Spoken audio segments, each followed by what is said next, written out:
கரும்பு தோட்டத்திற்குள் எரிந்து கொண்டிருந்த ஆண் சடலம். தலைப்பகுதி அழுகி போய் உடலின் பாதி மட்டும் எரிந்து கொண்டிருந்ததால் அதிர்ச்சி. காவல்துறை தரப்பில் ஒரு காரணம் சொல்லப்படும் நிலையில் அதற்கெல்லாம் வாய்ப்பே இல்லை என கொந்தளிக்கும் உள்ளூர் மக்கள். கரும்பு தோட்டத்திற்குள் எரிந்து கொண்டிருந்த ஆண் யார்? அந்த நபர் அடித்து கொலை செய்யப்பட்டாரா? பின்னணி என்ன?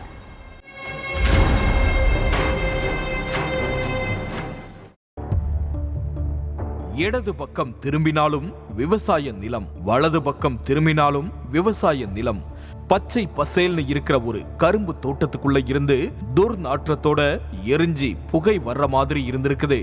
கரும்பு தோட்டத்துக்கு யாராவது நெருப்பு வச்சுட்டாங்களா, இல்ல பக்கத்துல உள்ள டிரான்ஸ்ஃபார்மர்ல இருந்து மின் கசிவு ஏற்பட்டு அதனால தீ விபத்து நடந்திருக்குமோன்னு அந்த பக்கம் போன சிலர் உள்ள போய் பார்த்திருக்காங்க.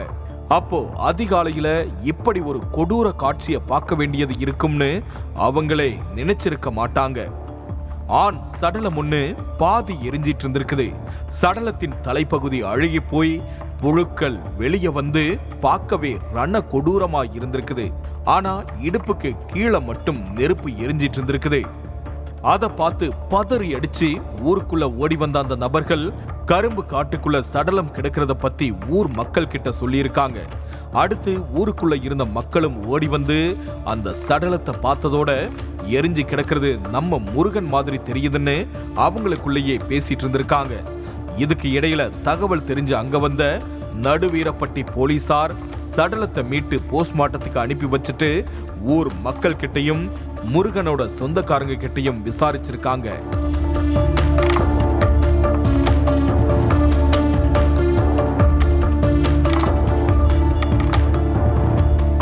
கடலூர் பன்ருட்டி பக்கத்துல உள்ள பாலூர் கிராமம் தான் முருகனுடைய சொந்த ஊரு.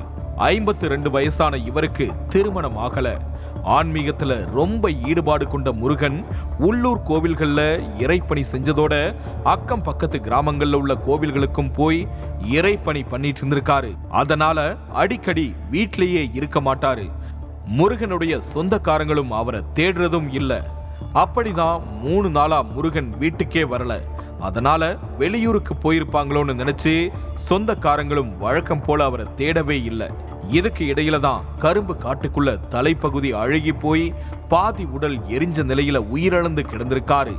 கரும்பு தோட்டத்துக்கு பக்கத்திலேயே டிரான்ஸ்ஃபார்மர் இருக்கிறதால மின் கசிவு ஏற்பட்டு இருந்திருக்கலாம்னும் அதனால சடலம் எரிஞ்சிருக்குன்னும் போலீஸ் தரப்புல சொல்லப்படுது.